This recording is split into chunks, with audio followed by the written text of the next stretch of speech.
Now, and justice today for firefighters in New Haven, Connecticut. In a 5-4 decision, the Supreme Court ruled in favor of the group of men who claim that they were denied promotion solely because of their race. The catch? They were white.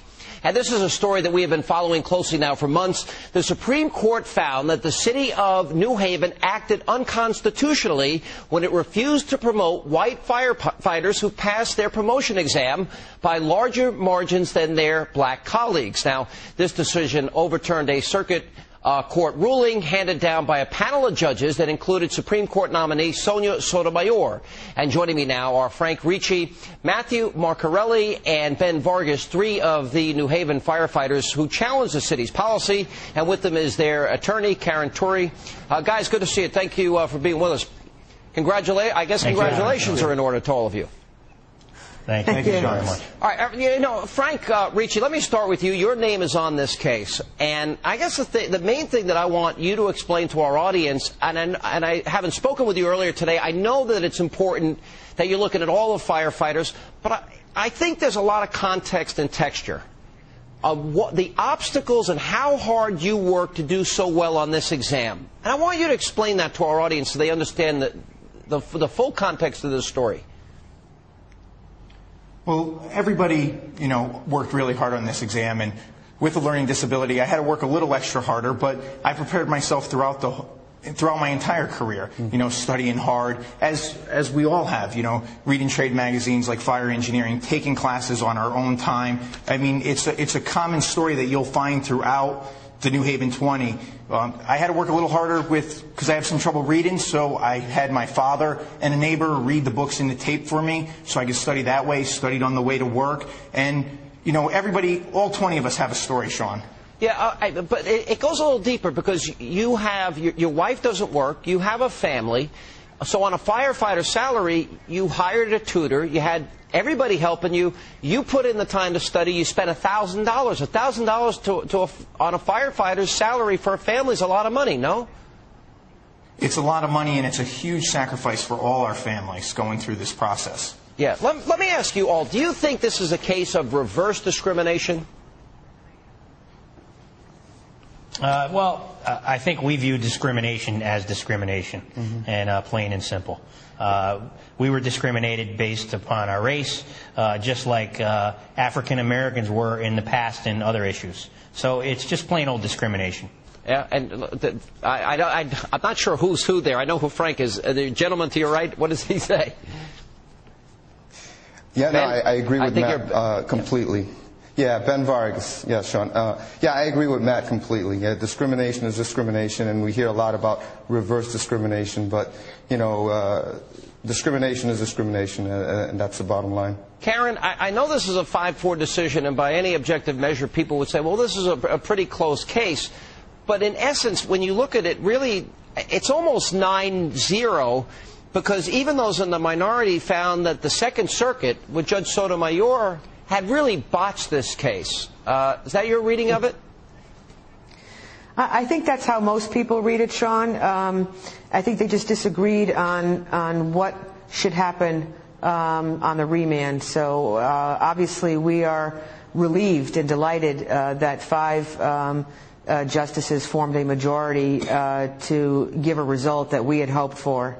Yeah, and I read Justice Alito in his concurring opinion with Justices Thomas and Scalia, and he was very specific that the petitioners, in fact, that the 20 firefighters in this particular case, you were denied promotions because of your race and ethnicity, and that the district court threw the case out on summary judgment, and the Court of Appeals then summarily affirmed that decision.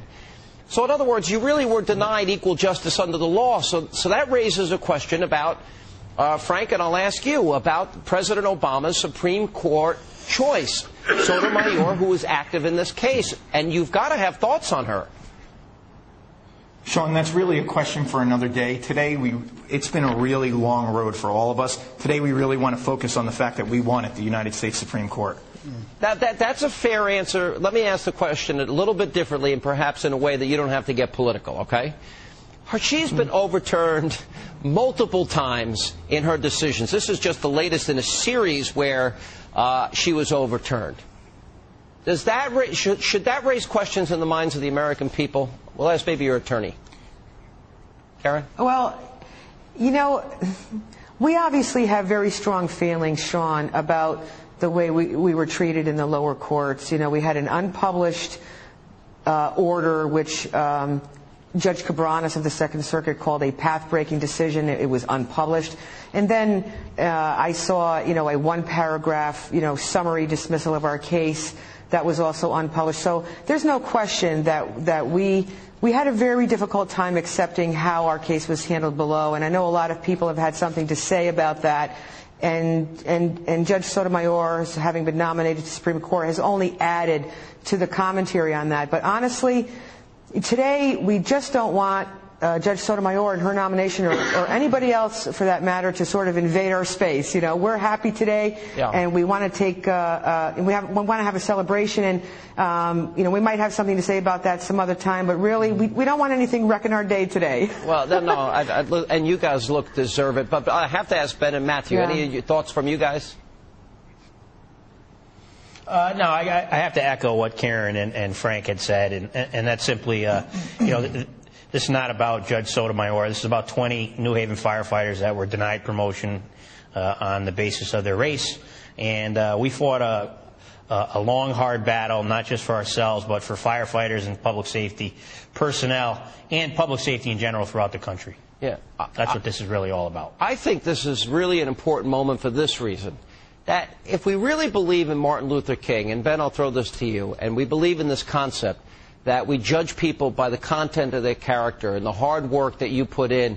And more importantly, you know, it's a very dangerous job being a firefighter. Don't the people of New Haven deserve the best, most qualified people? And do you think that they would otherwise have been denied that had you not gotten your promotion?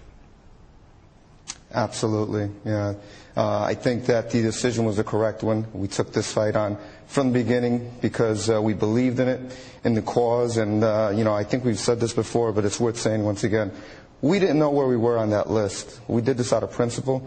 We did this for the people that passed and the people that deserve those promotions, and we hope that the decision echoes across the entire nation. All right. Well, I think it has, and certainly it's precedence here setting. Frank, I'll ask you on behalf of all your fellow firefighters. This has been, what, 5.5 long years? It's been a long time.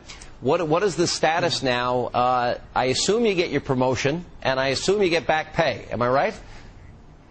Well, we're looking forward to that promotional ceremony, Sean, and we hope you come down for it. I appreciate the invitation, but in all honesty, you know what? It's one of the most dangerous jobs. I have a lot of friends that are firemen and policemen, guys, and I got to tell you something. It's a dangerous job. Thank you for what you do. This is a very important decision, I think, in terms of fairness and equal rights and equal justice under the law for everybody, and I wish you all the best, and thank you for being with us. Thank you, sir. Thanks, Sean. And coming up...